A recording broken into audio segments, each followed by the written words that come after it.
We really appreciate everyone joining us tonight for this important conversation with Mr. Arnold Roth. Ahlam Tamimi, the evil woman who murdered Arnold's daughter Malki, may her blood be avenged, and so many others in the Sbarro bombing, living freely as we speak in Jordan. Mr. Roth has spent many long and frankly many lonely years working day and night to bring Tamimi to justice. So it's our great honor and our duty to do whatever we can to help Mr. Roth in his quest for justice for Malki and for the other victims of Ahlam Tamimi's evil. I want to thank all of the shuls who are partnering together tonight on this important evening. Anshe Chesed of Linden, Chabad of West Orange, Eitz Chaim of Livingston, Congregation Israel of Springfield, Suburban Torah of Livingston, ABJ&D of West Orange, Chabad of Short Hills, and Congregation Or Torah of West Orange. It's always meaningful when we join together, and particularly for a cause as important as this one. And finally, I want to thank you, Mr. Roth, for joining us tonight. It's 3:00 a.m. in Israel right now. I have no doubt that you must be exhausted. And we really appreciate you working around our schedule to make this conversation possible.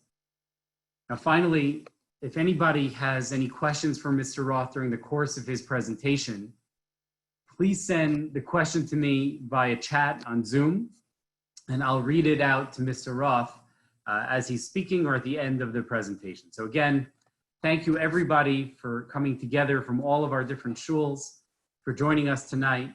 And now it's my great honor to present to you Mr. Arnold Roth.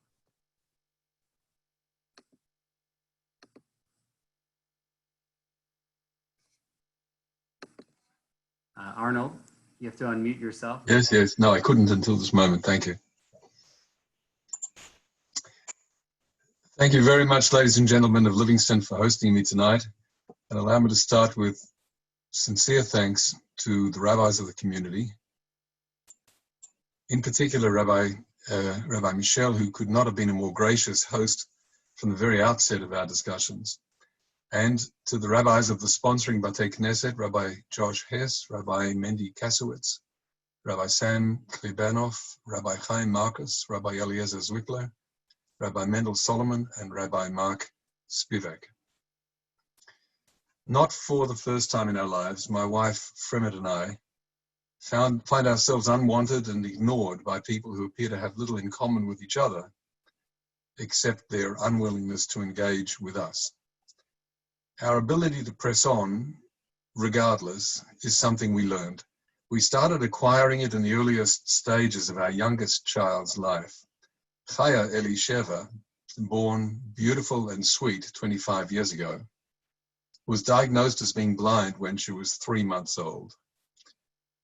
As deeply upsetting as this was for us, it turned out to be just a foretaste of a series of revelations that gathered momentum step by step during the first year of her life and have continued until today. Doctors, health fund administrators, social workers, government officials, all entered our lives, sometimes in a good way, but often not. The process of navigating introduced us to the realization that there were expectations of us we never knew about, that we weren't ready for.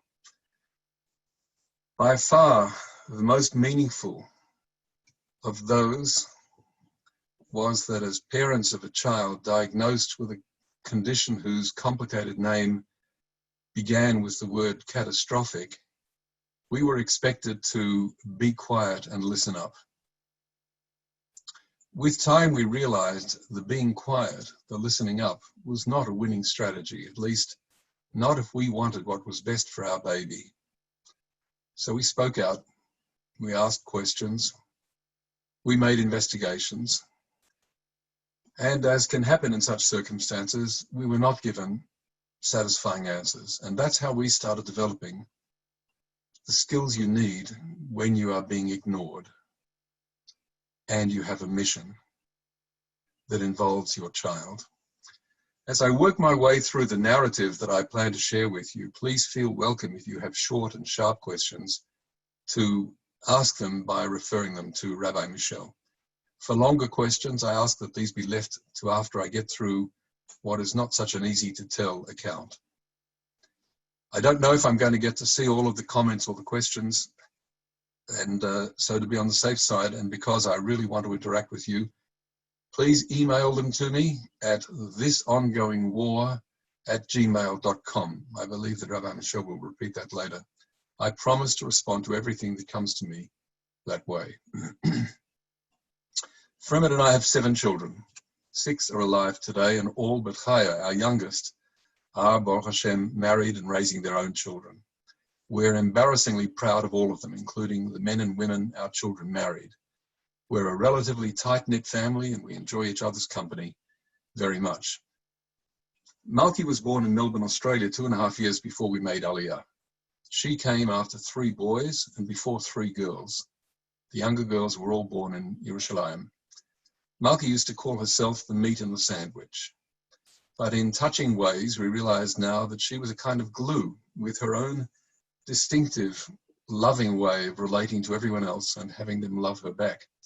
Not having her with us today is, for every one of us, harder than I can say. In the next few minutes, I want to walk you through aspects of our struggle to see justice done in the wake of losing Malki's shining presence. It starts with a brief look at how raising children can cause a person to look at life's challenges in specific ways. Chaya, the baby in our family, and who has always lived with us and is cared for at home, was the apple of Malki's eye. Though Chaya has never spoken a word to anyone, Malki, who was older by 10 years, adored her. An abiding image I have is of Malki picking up Chaya from her blanket on the floor, holding her tight, and carrying her little sister into her own bed, Malki's bed. She did this often and knew what it meant to give love and to get no sign back that it was reciprocated. For those of us tuned in to the precious place that chesed has in Jewish life and practice, Malki was its walking, talking, delightful embodiment, and not only in how she cared for her broken little sister. By the time Chaya was 5 and Malki already a very grown-up 15, Malki had made a mark on her world as someone who cared for the underdog and for children with disabilities in particular. She applied to the world around her, her school, her friends in our North Jerusalem neighborhood, her youth group where she was already a madricha, that's group leader in Hebrew, things she had learned and that could be passed along to others. There were things she had internalized from growing up with a dangerously dependent sister, standing guard over Chaya in the long and frequent hospital stays that became part of our lives. And from being beside us as Fremad or I tried patiently explaining our position to bureaucrats, to hospital staff, to government officials. In the last August of her life, Malki recruited one of her classmates, Rachel, at the Horeb school to go with her to the north. There was a camp there held once a year in the summer and entirely devoted to children with special needs. Rachel and Malki arrived at its gates on the shore of the Sea of Galilee and announced their presence and their willingness to help out. They were pushed away because, as whoever stood guard at the front gate explained, this was a camp where all the staff were well-trained professionals. There was simply no framework for enthusiastic teenage volunteers. The explanation stood no chance against a pair of determined young Ba'alot Chesed, and Malki and Rachel, both 15 years old, spent several days there, having a terrific effect on the campus and being greatly affected themselves. Malki returned home beaming with happiness and satisfaction. We learned the details of the great good they did when the leaders of the Etgarim organization, which operates the camp, came to our home to grieve with us. Malki and our next-door neighbor's daughter, Michal Raziel, were standing at the counter of the Sbarro pizzeria 2 days after that camp, on Thursday, the 9th of August, 2001, when the man with a guitar case on his back walked in and, standing next to them, pressed the ignition button and went to his 72 virgins and glory. The rest of our lives began that day. For the purposes of what I'm going to describe, it's come in stages. First, dealing with raw grief, devastating loss, and the unbearable shock of burying a child so full of the love of life that her face could barely hold her constant smile. Stage 2, learning over time who carried out the attack, learning what Hamas and the bomber herself said about themselves, learning how the news industry is vastly less interested in the families of those murdered in the attack than in the details of the killers. Learning how the media quickly turned the triumphant and thoroughly unrepentant bomber, a woman of 21, into a headline story whose face adorned the front page of the New York Times arts section. That woman's name is Ahlam Tamimi. She is at the heart of the remainder of my narrative. Stage 3 is the process by which the bomber walked free and went home to her native Jordan. And stage 4 is how we set out to get her back in prison. Stage 4 is, of course, unfinished and ongoing. Stages 1 and 2 went on for some years. I'm not going to expand on the experience because it's the same, give or take some details, for many thousands of Israeli families. That doesn't mean it's well understood. I believe it's not. But I'm going to skip it now and focus in the remaining 3.5 hours, which I'm told we have for tonight's session. Sorry, that wasn't meant to be a serious comment.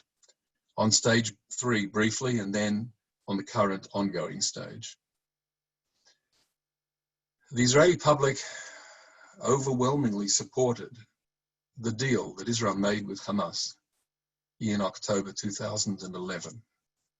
Gilad Shalit had by then been held hostage by the Islamist terrorists in Gaza for 5 years.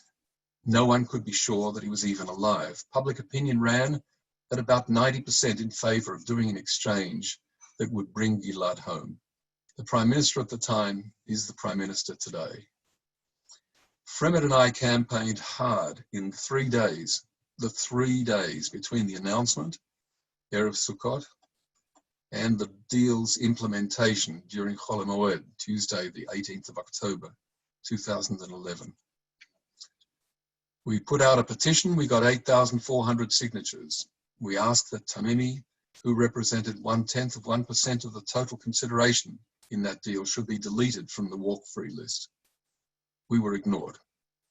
We did scores of interviews with the media in those 3 days, mostly with the non-Israeli media, who were far more interested in what we had to say then and now than Israel's media were. And a word about the ethics, and specifically the Jewish approach to doing a deal with a thoroughly hostile party for the freedom of a dearly loved Jewish son. Much ignorance is quoted publicly back then at the time of the Shalit deal, and I have to say again today, as Israel is said to be closing in on another deal with Hamas for more terrorists to be freed. It's not my place to teach people about the role of the Maharam, Rabbi Meir ben Baruch, who lived in the 13th century and whose commentary on Rashi and on Halacha is still today a guiding light. I'm a descendant, ben achar ben, of the Maharam, and the thing to know about his life is that he was also taken captive by people who wanted a very expensive price from the Jewish community, and the Jewish community said that the price ought to be paid. It was the Maharam who, according to the conventional view of what happened, because there are other views, said, don't hand over the price, because all you'll be doing is creating a terrible precedent and a terrible incitement to further acts of kidnapping and hostage taking. And he died in prison. Excuse me.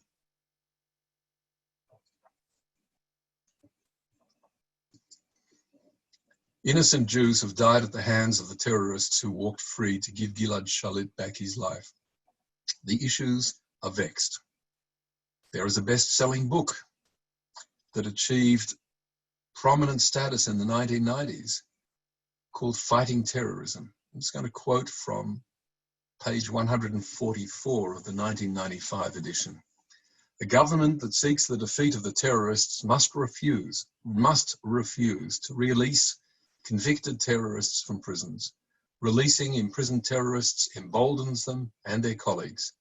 By nurturing the belief that their demands are likely to be met in the future, you encourage terrorist blackmail of the very kind that you want to stop. Only the most unrelenting refusal to ever give in to such blackmail can prevent this. It's a terrific book. I commend it to everybody if you can find it. Amazon still sell it. It's written by Benjamin Netanyahu for reasons that I will never understand. The absolutely correct strategic approach that he takes there somehow failed Israel and the Jewish people when it was needed the most in 2011, and that may even be about to be happening again. The appalling release from prison of Ahlam Tamimi in the Shalit deal and her triumphant return to her homeland, Jordan, where she was born, which she left after an out-of-marriage pregnancy, which ought to have ended in the traditional way with her life being taken from her, but didn't end that way, marks the end of stage 3. Stage 4 began a couple of weeks after she began living her incredible new life. Its central characteristic is what I called a few minutes ago, our being unwanted and ignored. The shorthand version of it. In February 2012, Tamimi begins hosting her own TV show from Amman, beamed weekly to wherever in the world there are Arabic-speaking audiences. Does anybody here live in New Jersey? That's certainly part of the Arabic-speaking world. It was certainly beamed into your homes for 5 years, every weekend, a message that you would hate to see in translation. The series was called The Breezes of the Free, unrepentant, triumphant, a national treasure in a country that's considered a vital strategic ally of the United States. There's much to say about the toxic impact of Tamimi in the conventional media as well as in the social media. This isn't the time, but trust me that if you give me the opportunity, I'll go on for hours about things that don't seem to have registered on the radar screen of the United States or its Jews. But just one important comment. She's a global celebrity, but the American publics don't know unless they're Arabic speaking. They have no idea. I have hundreds of hours of her television programming. It's all been wiped from YouTube now for probably very good strategic reasons, but it's there. And I hope one day that we'll have the opportunity to put it in front of the right audiences. So that was February 2012. Within a week, I flew to Washington accompanied by a wonderful New York lawyer whose support has never flagged and who remains involved at a very significant level in our battle, even today. In Washington, we met with senior leadership of the Department of Justice and the FBI, and my request was this. There is a special US federal law which applies to our situation. If you agree to apply it, then I'm asking you to seek an indictment of Ahlam Tamimi and bring her to American justice. At this point, I have to point out that all of our children have US citizenship, including Malki. That was the key, Malki's Americanness. No other prosecution based on that law and involving a Palestinian Arab terrorist outrage and American victims had ever been undertaken until then. The Tamimi case was the first. In this sense, American law is quite unique in the world. America presumes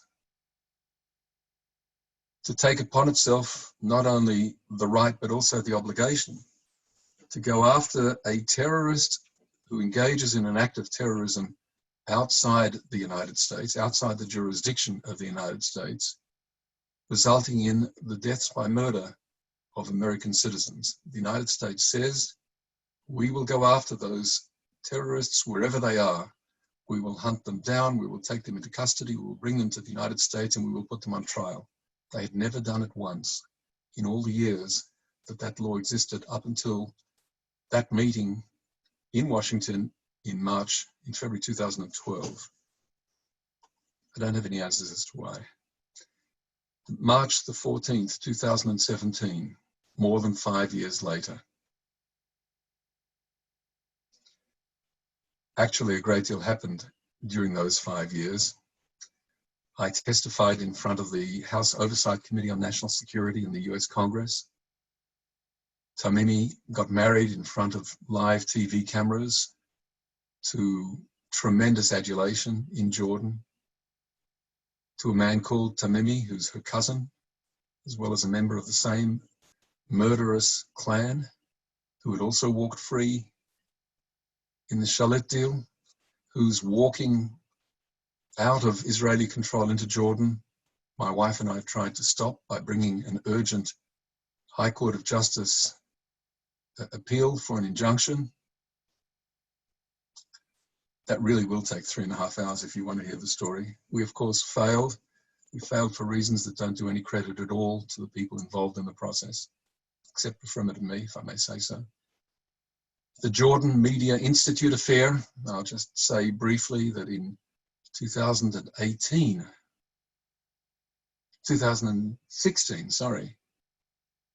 this same Ahlam Tamimi was declared to be the role model of the most important, the most celebrated school for the training of Arab journalists that exists in the world. The success model, Ahlam Tamimi. I'd be glad to talk more about that, but this is all just to explain what happened in those 5 years. Tamimi became a pan-Arab celebrity, traveling often. Her television program was produced from downtown Amman every weekend in a country which has one of the most unfree media in the world. The hands-off approach of America's great and good ally, King Abdullah, is absolutely striking in the contrasting way in which her utter freedom to broadcast toxic hatred directed at a certain religion that we're all somewhat familiar with, from Amman to the entire world, continued unhindered. But in March 2017, on a date that I like to refer to as Isru Chag Purim, the day after Shushan Purim in Jerusalem, a member of the Department of Justice Tamimi team, who had phoned a few days earlier to set up a meeting, met with Fremont and me and with another family who live here who lost their only child, who was pregnant with her first child. We sat down in a meeting that had, to the best of my recollection, about 8 or 9 officials of the DOJ and of the FBI, and the two families still grieving for their daughters. And we were given good news. We were told that 3 hours hence, this is March the 14th, 2017, a press release and a press gathering will take place in Washington, and it'll be announced that Tamimi has been indicted, or in the technical sense, a criminal,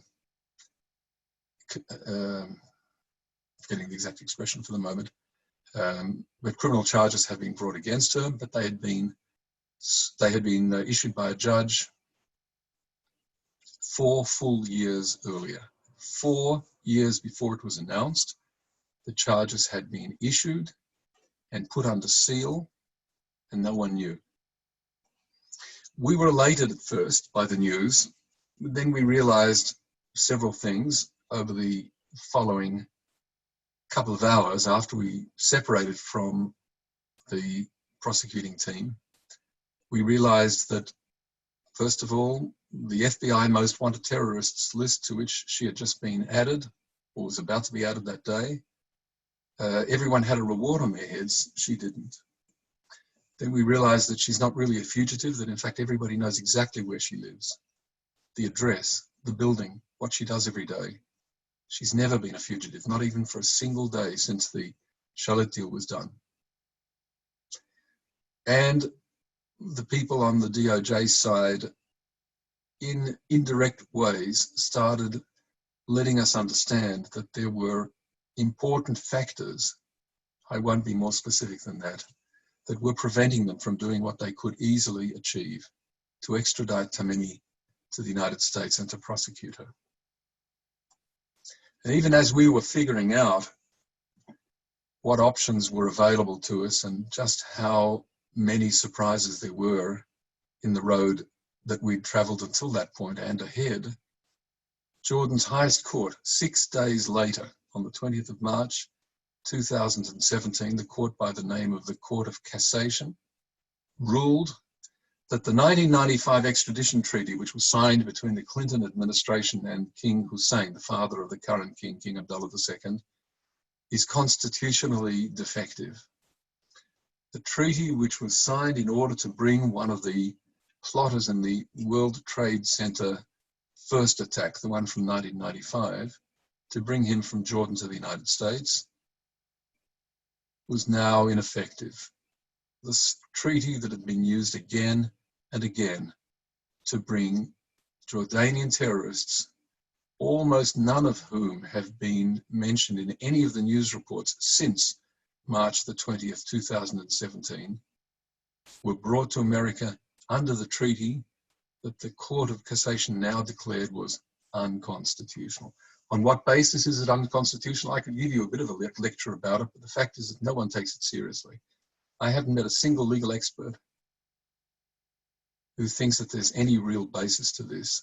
That doesn't mean that they don't continue to trumpet all of the reasons why the extradition treaty, unfortunately, sad to say, can't be applied, but they say it. They say it with full voices and without any embarrassment, as far as I can tell. So Tamimi couldn't be extradited, we discovered, from the 20th of March 2017, but she could certainly remain a celebrity and a hero. November 2018, a year and a half later, a major television program, major by Jordanian standards, called Kerwan, which means caravan, on a commercial TV station, not one of the stations controlled by the government, but nevertheless controlled in the same way that all of the media are, produced a 1-hour tribute to Ahlam Tamimi and her unrepentant murdering husband, Nizar. Something along the lines, if you're familiar with it, of This Is Your Life. Halfway through, the presenter, it's a young people's program, so they're all young and beautiful people. The presenter, who's a model, fashion model, who sells shampoo on television, couldn't restrain herself and said, and this is a quotation, "This is admirable. You, the people of the struggle, you elevate the name of Jordan." And this is the moment where I pause and I take off my glasses and I say, we're dealing with a country where not one single word has ever been published, not on the official media, not on the conventional media, not on the social media, to the best of my knowledge, and I scan this every day, criticizing the fact that Jordan is the home, the safe hole, the harbor, for a woman whose only claim to fame is that she picked a pizzeria filled with Jewish children and decided that they should all die. National hero, treasure, defended by King Abdullah. There are numerous details I feel obliged to leave out at this stage. They reveal the malevolent involvement of a whole host of officials who have blocked and continue to this day to block Tamimi from being brought to trial in the United States. Not one of them is an Arab. Starting a year ago, things began changing, and for a change, the direction has been positive.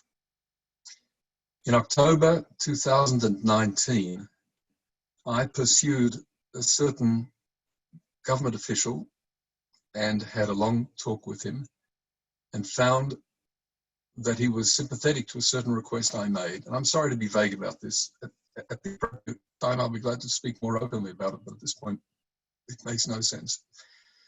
He was sympathetic to the request that I made, and he said he would do what he could do. And what he did was to ensure that a key State Department document would come out with wording that for the first time, this is October 2019, for the first time makes clear that the United States rejects Jordan's shirking of its obligations under the strategic 1995 treaty. And I'll add that since writing these words in this speech, the United States issued an even broader reaffirmation just in the last few days of the United States view, which somehow people had become incapable of explaining with their own mouths or their keyboards, that the United States rejects Jordan's understanding of the treaty and holds Jordan responsible under the treaty.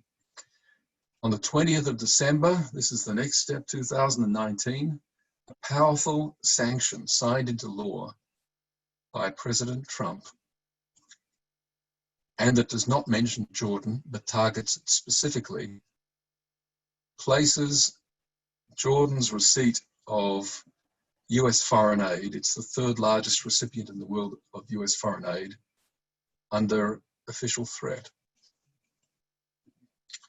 The significance of that became clear only some months later to others, not to me, because I was following this process from its very inception, when 7 congressional lawmakers wrote an open letter to Ambassador Dina Kawar, the ambassador of Jordan in Washington, D.C. It's a well-written letter, polite and reasoned, and I say that because in every Arab report I've seen, the letter is described as issuing blood-curdling threats. This is pure imagination. The letter is precise, rational, and polite. It raises questions and concerns and ends with these words, which I'm going to repeat. It's 3 sentences. The potential seriousness of these sanctions, of course, referring back to the sanctions that I mentioned just a moment ago, the ones from December the 20th, 2019, the potential seriousness of these sanctions provisions reflect the deep concern of the Congress, the administration, and the American people. We believe it is of the highest importance to US-Jordan relations that an outcome be found that honors Jordanian law while ensuring this unrepentant terrorist and murderer of innocent Americans is brought to justice. Extraditing Tamimi within the framework of a long-standing, effective treaty is a powerful statement that Jordan will not tolerate terrorism, nor its promotion. We reaffirm our appreciation for His Majesty King Abdullah and his inspirational leadership, and look forward to the further flourishing of our mutually important alliance. I repeat, in every Arabic language report of that letter, you'll have it described as threatening and rude, but it's nothing of the sort. Now we go to June the 16th and 17th, 2020, which, if you look at your calendars, is not that long ago. King Abdullah II of Jordan held closed-door meetings with members of 6 congressional committees, as well as the Speaker of the House, Nancy Pelosi, and Senate Majority Leader Mitch McConnell. The committees are the Senate Foreign Relations Committee, the House Foreign Affairs Committee, the House Armed Services Committee, the Senate Armed Services Committee, the House Appropriations Committee, and the Senate Appropriations Committee. There's not going to be a test after my talk, but I do ask you to just pause for a moment and wonder when you last heard about a head of state, let alone a head of state who's under sanction from the United States, being given closed-door access to members of key lawmaking committees in the Congress without their staffers. It wasn't a physical meeting, by the way, because of the virus that is afflicting everyone's lives. It was done by video conferencing. But it was 2 full days of work, important meetings. And if any of you follow the goings on in Washington, you could go and have a look at the record of what was going on in the Congress that day, those days, the Tuesday and the Wednesday, and you won't find any of those meetings mentioned. I think that that is extraordinary. The existence of those meetings was a tip-off that came both to me and to the world by Associated Press a couple of days before, and knowing that these meetings were going to take place enabled my friends and me to prepare dossiers, which we sent by email to almost everybody who participated in the meetings. And I can tell you that after the meetings were over, there's not a single congressman or woman who has gone public with a statement about what part in those discussions. Not one. Now, I'll quickly add that in the blog my wife and I write, If you go there today, you'll see that we've reported on what happened inside there pretty fully, including photographs of the Congress people who took part. And it's not because we're spies, but because, as I understand to be the case, everybody there was sworn to secrecy, to confidentiality by the Jordanians. But the Jordanians didn't swear themselves to confidentiality. They reported on it fully, their version. They put out, through their embassy in Washington, a detailed report on the same day that these meetings happened, with photographs, with a video of those participating. And as I've tried to say to whichever of the Congress people I've been able to make contact with, you've been humiliated. You've been made fools of. I didn't use the word made fools of. You don't say that to people who are in the Congress. It's certainly what I think. What was discussed in those meetings? Broadly speaking, I don't know, but notice that the two appropriations committees, one from the House and one from the Senate, were specific targets. And for those of you who haven't come across the process of appropriations and who use credit cards rather than going to some committee that decides how much you're allowed to spend at the supermarket today, you'll understand that appropriations have to do with the flow of money from the largest credit card in the world, which is the budget of the United States government, to the Jordanians. So that even if these stories, the threats of the sanctions, the high state of tension that exists today in Jordan over the pressure being put on the government of Jordan to release Tamimi, even if none of those are very well known in the United States today, they're very well known in Jordan. They're a major issue. What's next? Well, in whatever I say now, I want you to know that what I'm thinking about is what I started with. It's a kind of closing of the circle. It's about family and children. At what point do you give up? When do you lose hope and hand off the problem to someone else? We've had to answer that question for ourselves a great deal in the case of our youngest child, Chaya. We've had officials who tell us that you really should focus on your marriage and your other children. You should hand off this child to care in an institution. Those have been some of the hardest moments of our lives. But at the end, the realization that this is our child and no one else is going to be taking care of her, no one else is ever going to care for her the way that we do, was a guiding principle. And that's why Chaya, who lives with us, she's 25 years old. She's not the easiest of our children. She doesn't do anything without our involvement. I pick her up and put her down many times a day. She lives in a wheelchair, and though we love her, we genuinely love her, she represents a great deal of the energy and the stress in our lives. And so it is with Malki. People have asked me, someone asked me just yesterday in the context of a very serious discussion, why do you keep going?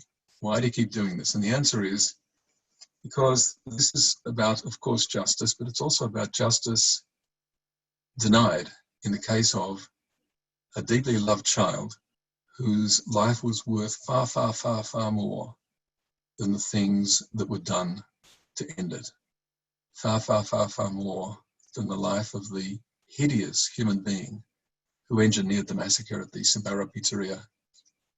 That person is having a fabulous life. There's no other way to describe it. She's not only a celebrity, she's a figure of great influence, and she's living free. Every day that she continues to live free is a celebration in Jordan's public opinion of essentially a victory over the Americans and the people who control the Americans, who are the Zionists, because that's the way it's presented. We'll continue until we are defeated by the system, or we see Tamimi in leg chains being brought onto a plane across the Atlantic into a courtroom in the United States. You can help us in this in several ways. I'm only going to mention two, and then I'm going to stop and ask you for comments and questions. One is to sign up to a petition. The details are on the blog site that Fremad and I produce, and I believe that Rabbi Michel will give the details in a moment. The other is to encourage the organizations to which you may be affiliated to sign up their support for our efforts. We've just been devoting about 3 weeks, the last 3 weeks, to going through all the major organizations in the United States, Jewish organizations, and asking them to explicitly stand with us in our efforts to pressure. Now you think I'm going to say Jordan, but I'm not. I'm going to say the United States. This is all about pressuring the United States. We have nothing to say to the Jordanians. Only the United States can speak to the Jordanians, and we very, very much want them to, in a different way from the way they've been speaking to the Jordanians until now. So the good news is that of the organizations that we've reached out to, we've got almost wall-to-wall support, including the support of the Conference of Presidents of Major Jewish American Organizations, but also a host of others. And we're going to be announcing that fact sometime in the next few days, because we need to be able to say to the media, to American public opinion, to whoever takes an interest in these upcoming elections that the United States is heading towards, that the Tamimi issue is one that arouses people. It reminds them of an elemental pursuit of justice against thoroughly evil perpetrators. No one should ever be allowed to defend Ahlam Tamimi in the world of public opinion. But there's no doubt that if she is ever brought to court in the United States, which we hope will happen, that there will be those who stand up and defend her and explain that this is all resistance, and that the children who were blown to pieces in the pizzeria, not only my daughter Malki, but the 7 other children and the other innocent people who were there in order to get themselves a snack on a hot day in the center of town, were really fighters for the oppression of the Palestinian people, and therefore jump in the lake. It's hard to, sometimes at least, certainly at 3:45 in the morning, to summon up the patience that it takes to try to sound fair about the alternative view. But the truth is, there is no alternative view to what Ahlam Tamimi and those who stand with her represent. So please be with us. And one final word. We're not, Fremad and I, vindictive people. We're not even angry people. We're people who won't allow this massive injustice to crush us. But the thing that uplifts us, the thing that helps us remind ourselves that we're not the same as the people on the other side, that we're not two sides of the same coin, is the work of the Malki Foundation. We created the Malki Foundation in the first 30 days after losing Malki, and the paperwork came out on the morning of the 11th of September 2001, long before that day became engraved in everybody's memory. Since then, it's gone on to do 19 years of what I can only describe as fabulous acts of chesed every single day. It's a serious organization, and I again hope that in his final words to you, Rabbi Michel will refer you to the website of the Malki Foundation. It's sustained entirely by charity. I'm the honorary chairman. Thank you. I've never taken any money for my role, and we have a very small team, but we do fabulous work. That's the way we want Malki to be remembered, as the Ba'alat Chesed, the smiling face, the perfectly loving and generous, tolerant, friendly and supportive person who represents the mirror image, the absolute opposite of those who eventually produced the misery that came from our losing her life. I very much, very much, very much appreciate the opportunity to being able to speak to all of you here tonight. I'll be more than happy to take questions now if there's still time, and certainly happy to take any questions you channel to me via the email address that's on the screen now. And I wish all of you the passion and energy to think about all of this and get upset. If I've made you upset, I will consider myself having spent my time well. Thank you very much. Thank you so much. I know it's such a hard story to tell. Thank you for taking time in the middle of the night to share that story with us. It's really extraordinary, and it's really unbelievable. I do have a couple of questions here to share with you. The first question didn't the original Shalit deal require those who were freed not to partake in political activity? Hasn't she broken that agreement? The second part of the question, the answer is clearly yes. The first part, I would say a little differently. There is no first part of the deal. In fact, I'll pose a question which I'm going to answer as soon as I pose it. So on what basis did all of these Shalit deal beneficiaries walk out of their Israeli prison? If you ask one of the great metropolitan newspapers here that's written in the English language, they'll say they were pardoned. And I've even seen reports that show that at the time, the president of the state of Israel, that was the late Shimon Peres, poor man had to stay up all night signing pardon papers.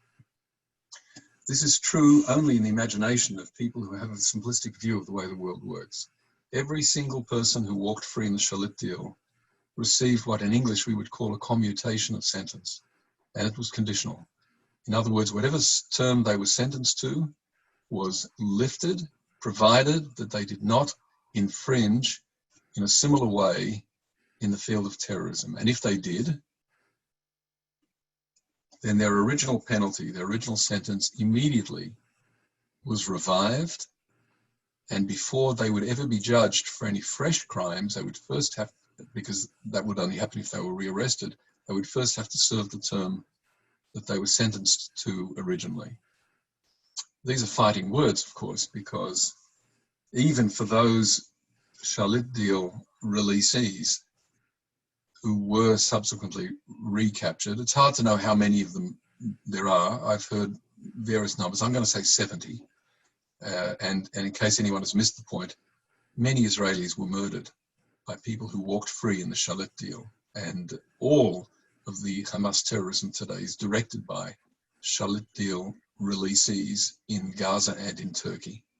In the case of Tamimi, where I have the actual papers, I know exactly that she was freed on the condition that her sentence was, by the way, I should have said it for those who don't know it, was 16 terms of life imprisonment with a strong recommendation by the three judges that no consideration ever be given to parole or any lightening of the sentence under any terms.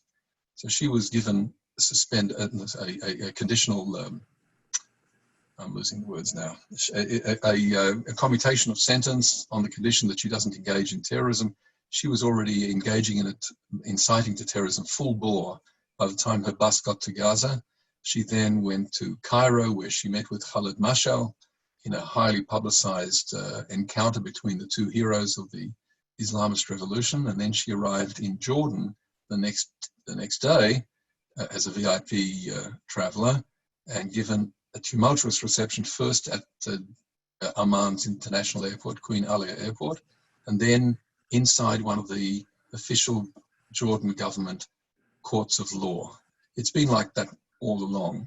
The celebration of her celebrity has been entirely public and entirely endorsed by the government of Jordan, and don't let anybody ever tell you differently. The next question, I believe you already answered. It really is unrealistic to believe that Jordan will take any action to free the terrorists, to enable these terrorists to be brought to justice. To be extradited, right? I guess the follow-up question to that would be, at what point does it spill over into their budget in such a way that they have no choice? Meaning, where is Jordan at right now? Are they tottering? Are they, what are the issues at stake here for them as they make this decision whether or not to go along with the United States? And really, what are the United States? What is this nation afraid of? In terms, they're afraid of pushing too hard because an ally will topple, and a terrorist state will arise in its stead? What is it what are the issues that are at stake right now as we speak? So I'm largely going to dodge the question, not because I don't have an answer, but because I know that there are powerful voices out there, some of whom have expressed themselves in my presence, others of whom have been quoted to me as people say, I can't possibly help you. And those voices say, Mr. Roth, the sky is going to fall if we press the Jordanians. If King Abdullah is required to hand over Tamimi, as the treaty says he must, he'll fall, country will fall, we'll end up with ISIS on Israel's eastern border, and it'll all be the fault of those of you who required Tamimi to be brought to justice. I think this is utter nonsense. The problem is that there's a long line, and I'm going to be a little vague. I've been a lot vague, I think, in some of my comments here about identifying them, but there are quite a number of high-profile. No, I'm just going to let that go. There are lots of voices out there that say that this is a disaster about to happen, and I say the disaster has happened for 5 years, as long as she had her TV show. The toxic hatred of Jews, of Zionism, of Israel, the love of the lust for violence in the nature of murder these children. I did it, God was happy, you should do it too, has created an unmanageable problem in Jordan. Jordan is one of the most anti-Semitic countries in the world, even by Middle Eastern standards. And yet we're told again and again, and we were told it last week when King Abdullah came to speak to the Congress, that he's a special individual, he is a benevolent ruler, he is doing important things, and we can't put him under pressure. Don't slam him. That was the expression that a well-placed, important analyst, commentator said to me just a couple of days ago. Don't slam him.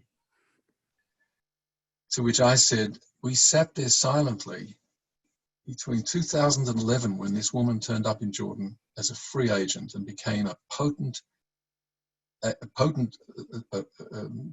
proponent of terrorism, up until 2017, when the charges against her were unsealed. And through all those years, the United States was quietly behind the scenes negotiating with Jordan to have her extradited. We didn't do anything.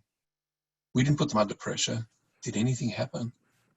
The only time that anybody sees reason to intervene in this complex story that's called Jordan is when they feel that the Jordanians are under pressure by the powerful, the mighty Frimet and Arnold Roth, because we're the ones who've been the catalysts for the sanctions and for the pressure now.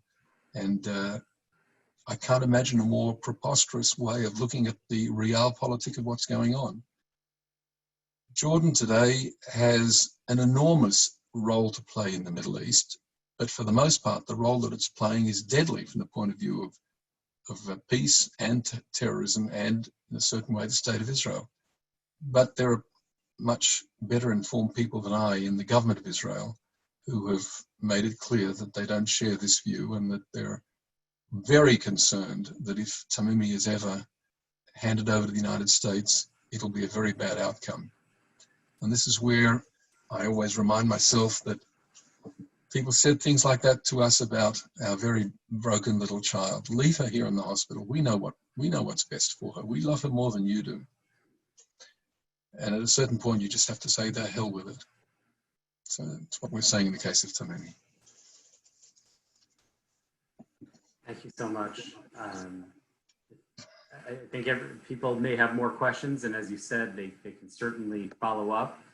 I'm going to share the information here one more time.